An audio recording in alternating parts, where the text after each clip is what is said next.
Assalamualaikum warahmatullahi wabarakatuh. Perkenalkan, nama saya Nahdatul Fitri, NIM 1905112788, BK angkatan 2019 Universitas Riau.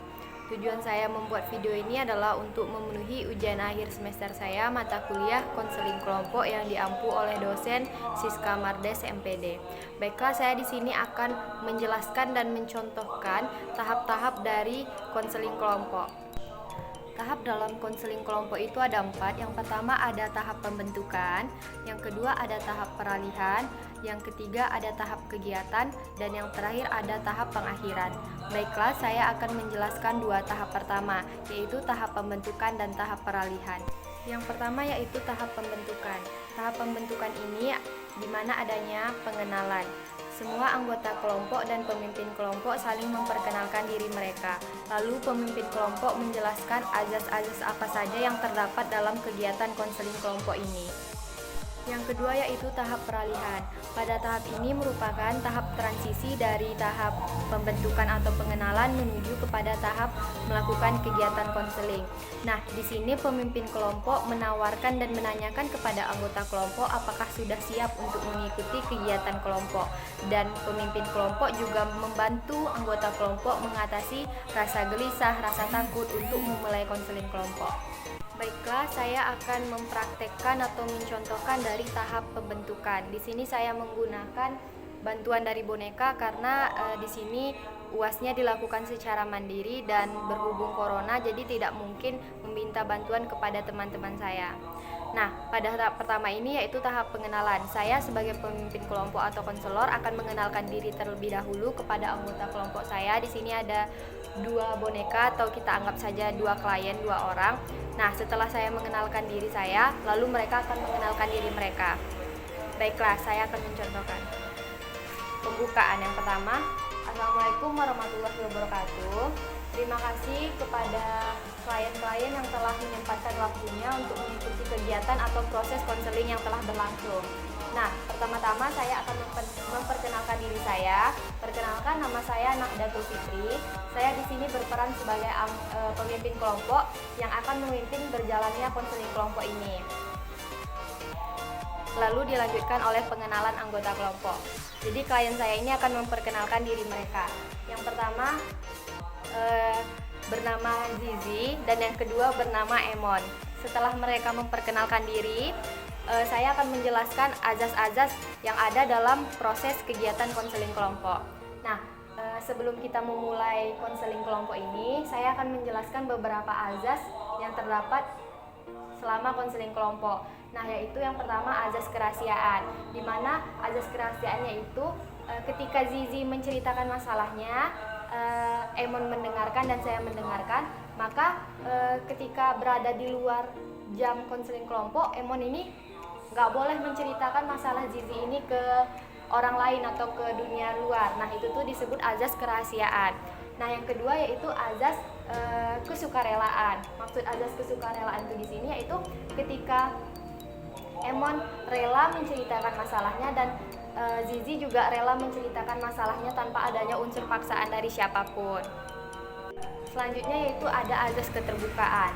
Nah, di mana azas keterbukaan ini berarti saya sebagai pemimpin kelompok mendengarkan cerita Zizi itu ketika bercerita itu harus terbuka menceritakan semua masalahnya kepada saya dan kepada anggota kelompok lainnya. Dan ketika Emon juga bercerita juga harus ada azas keterbukaan, di mana Emon itu tidak menutupi apapun masalah yang Emon rasakan, apapun perasaan yang Emon rasakan. Jadi di sini Zizi dan saya bisa mendengarkan Emon dan memberi solusi untuk Emon nanti. Nah, sesudah saya menjelaskan tentang azas kelompok tadi dan kita juga sudah memperkenalkan diri, lalu kita tahu kan apa tujuan dari konseling kelompok ini, yaitu untuk membantu menyelesaikan masalah dengan cara berkelompok. Nah, dengan tahap pembentukan ini kita udah saling mengenal, udah saling tahu azas-azas, juga udah tahu tujuan dari pelaksanaan konseling kelompok, juga tahu dengan adanya azas-azas itu kita juga sama-sama saling terbuka dalam proses konseling kelompok. Lalu sesudah tahap pembentukan kita masuk kepada tahap yang kedua yaitu tahap peralihan. Nah, pada tahap peralihan ini, saya sebagai pemimpin kelompok membantu klien saya yaitu Zizi dan Emon menanyakan kepada mereka apakah mereka sudah siap mengikuti tahap kegiatan kelompok.